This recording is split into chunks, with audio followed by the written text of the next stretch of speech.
Throughout history, the image of a soldier has almost universally been male. But what if I told you that in Africa, there were armies of elite women warriors who struck fear into the hearts of their enemies and commanded respect across continents? Today, we're uncovering the incredible and often overlooked stories of Africa's fiercest female soldiers. Let's travel back to the kingdom of Dahomey, in what is now modern-day Benin. Here, an all-female military regiment, known to Europeans as the Dahomey Amazons, served as the kingdom's frontline warriors. But they called themselves the non-mitten, which means our mothers. These weren't just soldiers. They were the king's royal guard, sworn to celibacy and dedicated to the art of war. Imagine this: thousands of women, armed with muskets and machetes, undergoing intense physical training that far surpassed that of their male counterparts. They learned survival skills, pain endurance, and brutal hand-to-hand combat. They were so formidable that European accounts from the time are filled with a mixture of awe and terror. 1. French naval officer described them as unbelievably brave, capable of scaling acacia hedges covered in thorns without showing any sign of pain. The non-mitten were organized into different units, each with its own specialty. There were the Golahento, or riflewomen, who were expert markswomen. The Nyaklavento were the reapers, who wielded massive razor-sharp machetes with terrifying skill.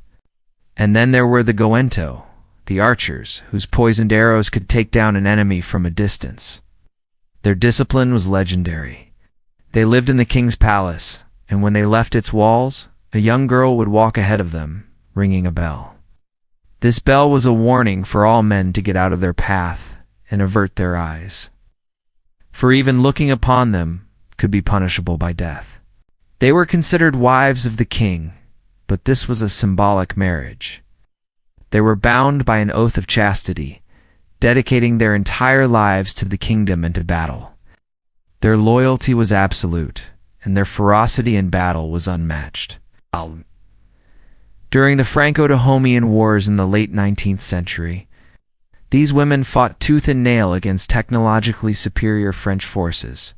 Despite being outgunned, they launched audacious charges and engaged in fierce close-quarters combat. French soldiers later admitted their hesitation to fight women often cost them dearly, as the non-mitten showed no such hesitation, while the kingdom of Dahomey ultimately fell to French colonization. The legend of its women warriors lived on, a testament to their incredible courage and skill. But the Dahomey Amazons were not the only elite female fighters on the continent. Let's shift our focus to the east, to the ancient kingdom of Kush, located in what is now Sudan.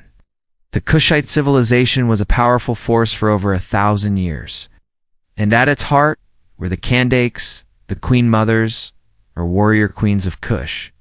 The most famous of these was Amenarines, a one-eyed queen who led her armies against the most powerful empire in the world, Rome, in 24 BCE. After the Romans conquered neighboring Egypt and tried to impose taxes on Kush, Amenarines didn't just refuse. She went on the offensive. She led her forces north, capturing Roman-held cities, tearing down statues of Emperor Augustus, and taking Roman soldiers captive. The Romans, led by the prefect of Egypt, retaliated with overwhelming force, but Amenarines was a brilliant strategist. She employed guerrilla warfare tactics, using her army's knowledge of the harsh desert terrain to her advantage. Her forces would strike quickly and then disappear back into the desert, frustrating the powerful Roman legions. For 3 long years, she held off the Roman Empire.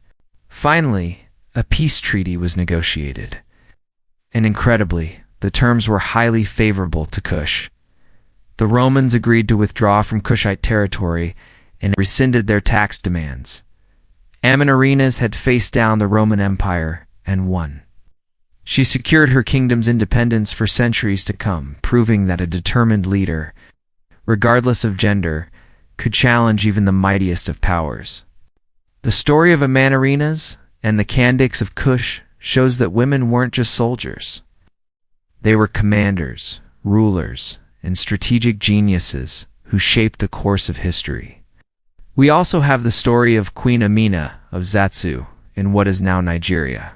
Here in the 16th century, Amina became the ruler of Zatsu and a legendary warrior queen.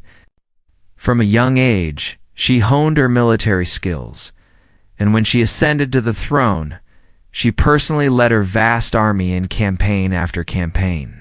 Her goal wasn't just to conquer, but to expand trade routes and bring wealth and security to her people. Amina's reign lasted for 34 years, and in that time, she expanded her kingdom's territory to its largest extent in history.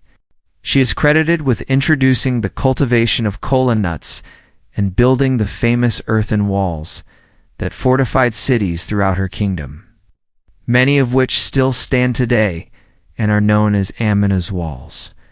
She was a master builder, a brilliant military leader, and a visionary ruler who left an indelible mark on West African history. The legend of Amina is so powerful that she inspired the character of Zina, the warrior princess, a testament to her enduring legacy. From the Dahomey Nenomitten to the Kandaks of Kush and Queen Amina of Zatsu, these women shattered every stereotype about the roles of women in society and in war. They were not exceptions to the rule. They were leaders forged in the crucible of conflict, respected and feared for their skill, intelligence, and unwavering courage. Their stories were often suppressed or ignored by colonial historians, but they were preserved in oral traditions, passed down through generations.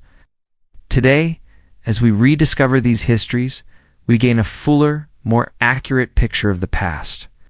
These women were not just female soldiers. They were among the most elite warriors the world has ever seen. Their legacy reminds us that strength, leadership, and bravery have no gender. Thank you so much for joining me on this journey into the past. If you found these stories as inspiring as I do, make sure to hit that like button and subscribe for more hidden histories. Let me know in the comments which of these warrior women you'd like to learn more about.